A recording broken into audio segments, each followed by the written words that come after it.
Untuk mencari gagasan pokok, maka kita harus menemukan terlebih dahulu kalimat utamanya. Kalimat utama ini bisa terdapat di awal paragraf, bisa juga terdapat di akhir paragraf, atau bisa terdapat di awal dan di akhir paragraf. Untuk menentukan kalimat utama dalam sebuah paragraf, kita dapat melihat ciri-cirinya sebagai berikut. Jika kalimat utamanya berada di awal paragraf, maka pada kalimat kedua akan terdapat beberapa kata sebagai berikut.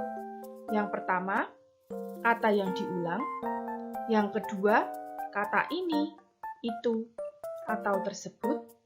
Yang ketiga, terdapat kata ganti orang seperti ia, mereka, atau nya. Dan jika kalimat utama tersebut ada di akhir paragraf, maka pada kalimat terakhir akan terdapat kata oleh karena itu, atau oleh sebab itu, atau dengan demikian, atau jadi. Jika kalimat utama sudah ditemukan, maka gagasan pokoknya ada dalam kalimat tersebut. Bisa ditulis satu kalimat penuh atau diambil intinya saja. Jika gagasan pokok sudah ditemukan, maka kalimat-kalimat yang lain merupakan pendukung dari paragraf tersebut. Oke, di sini ada sebuah paragraf. Indonesia adalah negara yang kaya akan keragaman suku dan budaya. Terdapat banyak suku, agama, tradisi, dan berbagai budaya yang mengikuti kepercayaan di masing-masing wilayah. Nah, ini kan jelas ya, kalimat kedua menjelaskan kalimat pertama. Kita lanjut dulu. Seluruhnya hidup berdampingan dengan damai dan menjadi kebanggaan bagi wisatawan asing yang berkunjung. Keragaman dan keramah tamahan penduduk Indonesia ketika menyambut para wisatawan juga menjadi hal yang selalu dibanggakan di kancah pariwisata internasional. Nah, yang mana kalimat utamanya? Tadi kan kalimat utama adalah kalimat yang dia bisa berdiri sendiri.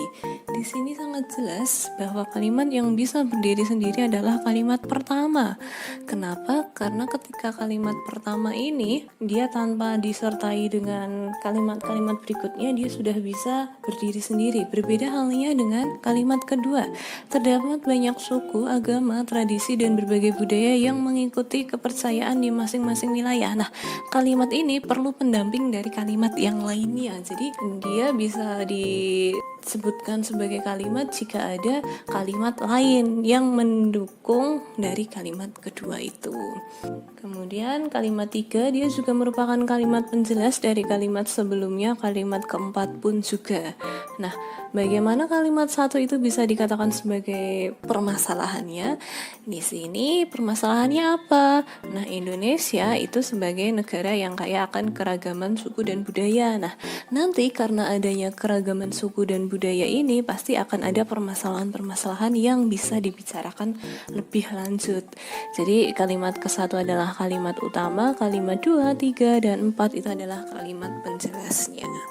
Sehingga nomor 1 kalimat utama pada contoh yang pertama ini terdapat pada kalimat yang pertama.